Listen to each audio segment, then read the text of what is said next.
The thing about focus is that one subject at a time should be addressed. I've been thinking about purchasing this oscillating fan for the back porch, but the back porch gets humid this time of year. It gets hot. We're in Alabama, Birmingham, just south of. I live south of Birmingham, Alabama. Yeah,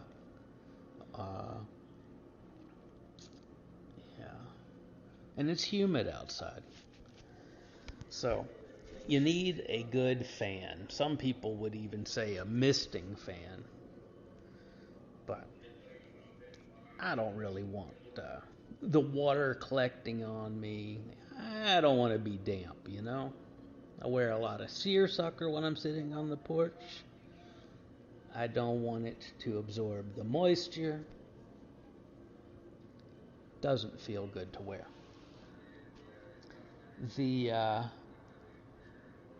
Oh no, terry cloth. Did I say seersucker? I meant terry cloth. Where's that spandex? What was that Richard Simmons sent me in a care package? He said, Chad, my best friend forever. I've always enjoyed talking with you after I went on David Letterman or Regis and Kathy Lee. I appreciate your conversations. Please enjoy this 7 different outfits in spandex. So I installed a ceiling fan this weekend. I was searching for maximum airflow. The situation, right? You've got to have a lot of airflow to overcome 90 degrees, or let's say it's like 9 o'clock. Let's say it's 10 o'clock at night. On a weekend in August, and it's around 90 degrees outside at 10 o'clock. You've got a high level of humidity. So a fan needs to really blow a lot of air. You got to blow a lot of air. You need a wind speed of like 20 miles per hour to start getting you the wind chill readings you need to achieve. And you got to do that over a wide area. You ever watch these YouTube videos where these cars with blue and red lights sneak up on these other cars on the interstate, and they chase them sometimes for hours? And if you're the kind of person that finds yourself really liking the chase scenes in a good movie, you ought to watch some of these chase videos. These guys in these cars with blue and red lights, they're like sneaking up on the road, and they come up on this like other car, and he's already going fast, but now they're tailing him, and they're whipping it in between traffic. They're threading the needle. They're riding on the shoulder of the road. Sometimes they go off the road a little bit, and then this maneuver they have. The red and blue people have come up with this maneuver. It's called the pit maneuver. And what you want to do is you got to come up on the back of the car, and you get your on the front of your car. You might have these iron bars, these pusher bars. You can bust right through gates with those things. You ever meet people that have a old Panther platform cars? You meet these car nuts that are just goofus for gallant on these Panther platform, Ford Panther platform. The latest variation of it was underpinnings were something along the lines of 1979 to 2011. I don't know, some ridiculously long life vehicle, but they were body on frame construction. Which the nice part about that, if you're a police department, is that you can put them on the straightener at the body shop, and you can actually pull from different directions, and you can straighten the frame. Then you can lower the body back on. It's great if your cars are going to get beat up a lot, and you're going to fix them yourself. It's a really good way to do things. But that was one advantage of the Panther. The other, of course, was it had a great sized engine bay. It had a great trunk. They've mostly replaced them with SUVs at this point, but the chase scenes are much better than the movies. Now, not all of them are, It's a type of YouTube watching that's best done alone, mainly so other people don't pity you. It's hard to really watch what you want to watch on YouTube with anyone else present, because sometimes you're watching the mating practices of the black honey ant that lives in the southern Delta region, and these little honey ants don't even bite. They're about a fifth the size of a regular ant, and some people don't even consider them pests. I've seen people ignore them whole hog and overlook them entirely. Every room of their house had some evidence of lines of these little bees crawling around, but they didn't see them. They didn't choose to see them. It's how they were living their life, and it's how they want to live their life. And it wasn't until very recently that they started protesting. They started telling me that, frankly, my tolerating them having these insects in every room was no longer satisfactory.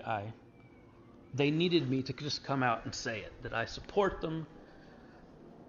I support the ignorance of ants in one's dwelling, the practice of pretending there are not ants crawling on the wall, feeding the ants with peanut butter. It's said to be one of the more complete food sources when it comes to ants. They can live on bananas and or peanut butter. Peanut butter is kind of easy to spread around and doesn't go mushy or turn brown like bananas do. Of course, I've observed on the earth people during my visit here that there is a solution to brown bananas. The lady of the house should approach the bananas from straight on. There should be at least 2 or 3 feet on either side, and then as you approach, you grab them by the crown if they're all still held together. I'm going to make some banana bread. So, there is a solution to brown bananas. You ever heard of that comic strip called Whole Lotta? There's this girl named Lot. She was big as a house, and they called her Lotta. Or was it Lottie? Big Lottie. Well, just one of those things that sort of drifted through my beam of focus this week. Let's see here. And we will H here, A there, D at the end, straight line. I ordered this oscillating. Is it? Now, part of me thinks that the word should be reciprocal. A reciprocal fan. But that doesn't really make sense. There's a neuron got tangled there. It's clearly oscillating. Periodic oscillation. Tech support, my fan has periodic oscillations. Oh yeah, there's a cord you can pull for that. It'll stop it immediately. This one that that I got, though, the ceiling fan I put in this weekend, I had searched everywhere, you know. I was trying to get just this incredible tornado in a box. I found one DC motor. It was on Amazon, and it claimed, and this is by far the highest I've ever seen on a non-commercial fan. Commercial being that you're going to spend $300 or $400, you know, for the smallest of the big ass fans that a company like that makes with a powerful DC motor. Of course, it pulls the wattage too, you know. One of those big ass fans, you know, one reason it's so powerful is it uses about 30 times more energy than the Hunter fan in your bedroom. This 10,500 cubic feet fan, I really was excited, you know. And I don't know if you've done it, but putting up a fan, you've got to get the ladder, you got to reach over your head, you got to take apart the old fan, you got to get all the wires out, got to clean them up, straighten them, retwist them, you know, if they're twisties. Of course, you've got the Romex coming out of the ceiling, the electrical wire from the switch. Because this is a multi-way switch, there was a black, there was a white, there was a copper, that's your ground, and then there was also a red, and the red was the switch closest to the door, and the black was the power feed from the second innermost switch. And then since these switches are wired in this fashion, the two first switches share the same common coming back. It's interesting, you know. I've gotten shocked before trying to put up ceiling fans because the first time I connected a fan to, I think they call it double pole setup, where you have a wall switch by the bathroom that can turn the fan on and off. Then you have a switch by the door that can turn the fan on and off also. And then next to it is a switch that can turn the light on by itself or the light off. So I'm taking apart what was there. This was pre-digital cameras, so I couldn't really take a picture of the wiring. I guess I could have drew it. I could have got some magic markers out, but I did not, and I forgot, how things were connected. And I turned the power off. I turned the breaker off. No power going to the fan. Well, son of a, you know the rest of this story, right? The switch on the other side of the room was on another breaker panel, and both were sending, power to the fan, but in some instances, or were capable. Both were capable of sending power to the fan. Your Honor, I'd like to strike the whole last section there. It makes the legal profession look sad. Oh well, it'll be all right. So it didn't work. I got shocked. That's the whole story. And then the fan this last weekend that I put up, the 10,500 cubic feet per minute fan, it didn't work. Oh God, you get to that point, you're about done. Everything's kind of connected. So you don't flip the power on for a second, just see it turn. Nothing. So I checked the breakers. I checked the electric feed coming out of the wall. I had my meter with me, so I could see that. Yeah, I had the right voltage, everything right there. It's just once it entered the fan's little computer, on top of it, the way that fan worked is they had a little box, and you ran power to the box. The box internally had a fan management, motherboard, or a little board of circuits and things, and it would send power to the fan at one of 5 or 6 levels as you pushed on the remote control. There were no pull things either. The fan without the remote would not even be usable. This is the modern way some fans are going on the Amazon.com anyway. Amico, Amico was the fan here.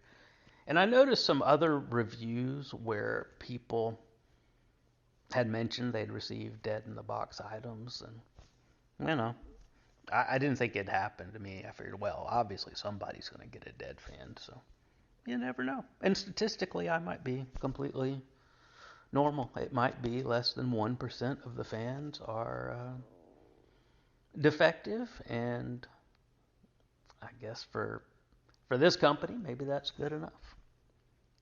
Maybe that's good enough for some folks. No, it's just the irritation of having put it up and then have to oh shit, take it all that work for nothing, So I put it back in the box, and I went and bought a fan at Lowe's. It was just a plain Hunter outdoor rated 55-inch, I think, ceiling fan, and it works great.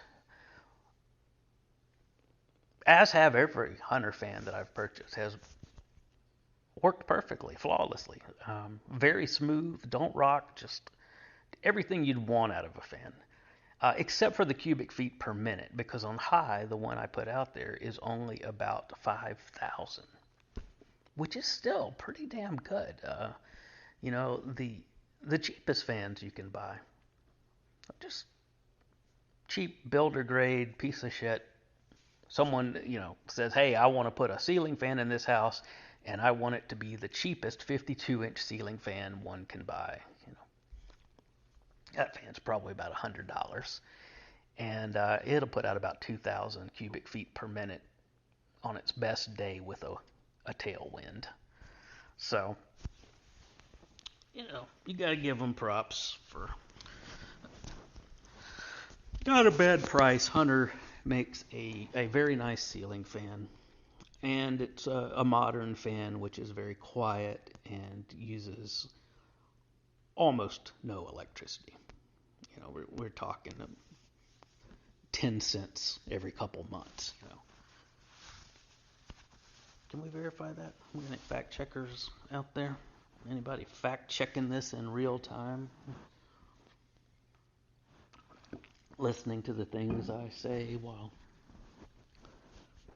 the screen you're viewing the world through gives a little flash, and if you look up in that direction, it'll further define things that have come in that are sort of a trouble ticket item, and then off to one side of that will be interpretations of signs that were around you, or conversations that your microphones walking around heard during the day that you did not consciously hear. But in the background, the automatic artificial intelligence is looking through all of this information that you weren't even aware of through the day.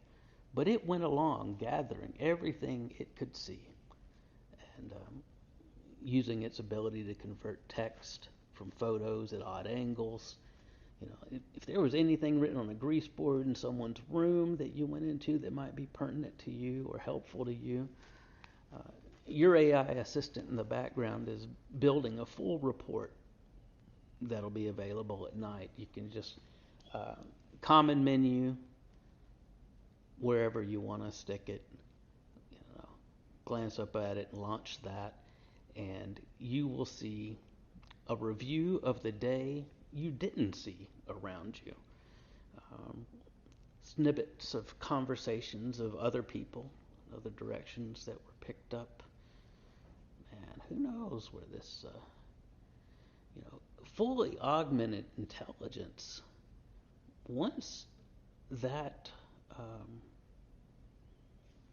battle starts playing out, and battle in the sense that, you're working with some people, and the 3 sharpest people out of the 50-person office have have started wearing these gadgets. And first it was just the CEO and the VP, a couple of VPs, and now you're seeing people, on your floor wearing them, your level, starting to wear these. Just one or two, but they're kind of the thought leaders of the group, and they're starting to pull even further ahead. And so everybody will come back. The flying people, pyramid people, yeah, those people with the burning bush and the wheels within wheels and time travel and babies, all manners of powerful entities present. What are the entities present? Do we know there's more than one? We don't really know there's more than just us. But the entities present, how does it work? What's the nature of reality? Is it a 30 symmetry constellation? We don't know. It could be that the act of thinking, the act of paying attention, the act of remembering is constructing things forwards and backwards in time simultaneously, because time is not real, doesn't really exist. There is actually no time. So, whatever the apparent expansion of the universe is doing, whatever the trillions of years of time that we, like to say have passed based on the movement of Earth around our sun, it it kind of seems like time's moving because we're thinking about time, but really you're always just right now. You're either remembering the past or thinking about the future. And there's only one possible right now, But then if you zoomed out and everything happened at once, then all 30 billion years, all trillion years, however long it wants to be, it doesn't matter. It's just an event. Have you ever heard about the way the people viewed time before clocks? Time was, in the time of the Bible was written, Old Testament. Time of the Old Testament was written. Time of the Egyptian pyramids, was that 4,000 years ago. The people that built the Sphinx 10,000 years ago. What about those folks? It was the same. All that history. That's a long time, 10,000 years of stories and tales of this flood that started everything. It's old stuff. The oldest stuff. These things happened in a sense that like a life happened. A life was here and then it wasn't. The tree was sprouted and I watched it grow, and my son's great grandson saw it fall over in a storm 400 years later. It's just interesting to think that without time, just this one possibility, and then if we're creating even that part of it just by the act of thinking about it, then what is really going on? How you explain this? That's my question.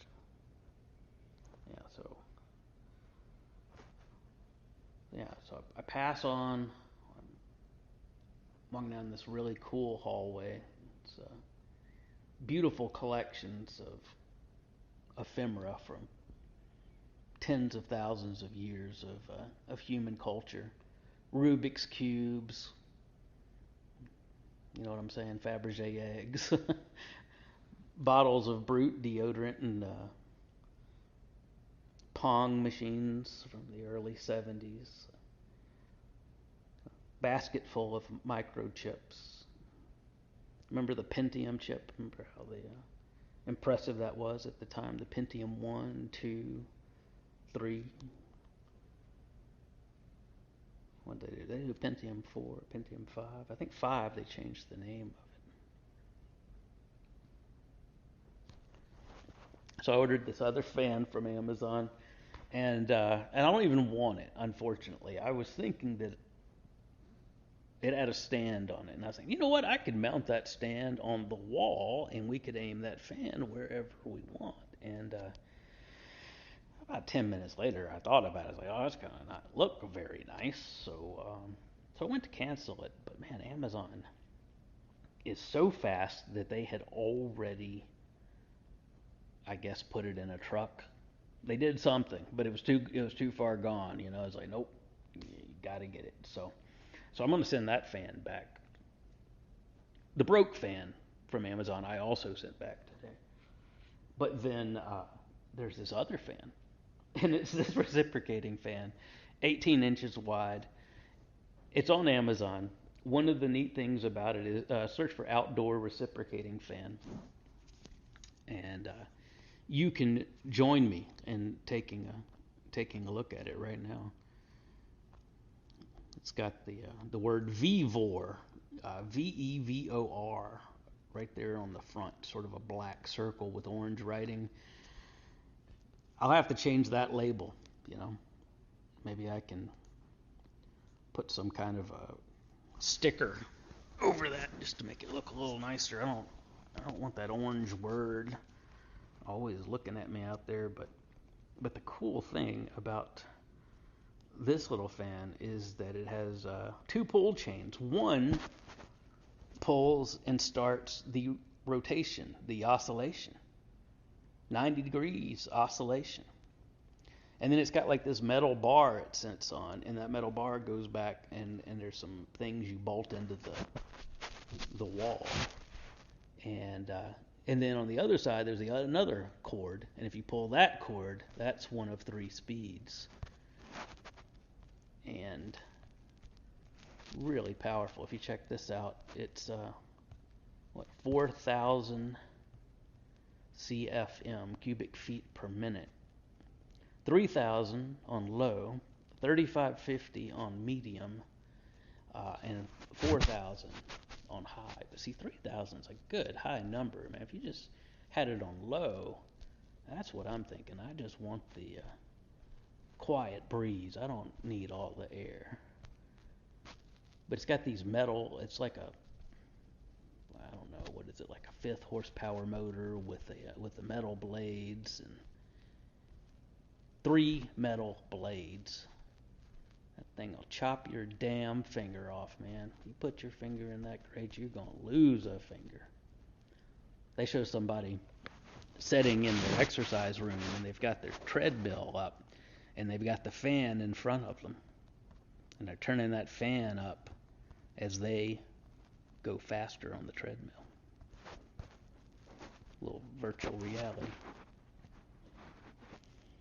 I was thinking about the virtual reality of telephone calls. The fact that all those years that we made long distance phone calls, and even when I was younger, back when it was still necessary to dial 0 to dial long distance, my father would have me go get on the princess phone in my mom by my mom's bed, and Tony would go get on his phone. He had one of those standard looking, just drop dead standard. Gosh, I've forgotten the name of it. I had to look it up. Model 2500 phones. But anyway, so we'd all get on our, extensions. Everybody's listening in. My dad would pick up the kitchen phone, and I press 0, and they I need a state-to-state operator, Connecticut, and then we would all listen, you know. But so my grandfather, grandmother, Uncle Bob, Aunt Julie, um, Uncle Eddie, you know, that just Caitlin, they just all be available. You could talk to them. And when we were doing so, we were all in cyberspace. You know, we didn't know we were in cyberspace back then, but that whole time we were hanging out in cyberspace together. I remember the odd phone numbers I'd dial in Mobile. There was this one number, and all my friends knew it, you know. There was, of course, the time, but there was this other number. You call this other number, and it was like a radar sweep. You'd hear,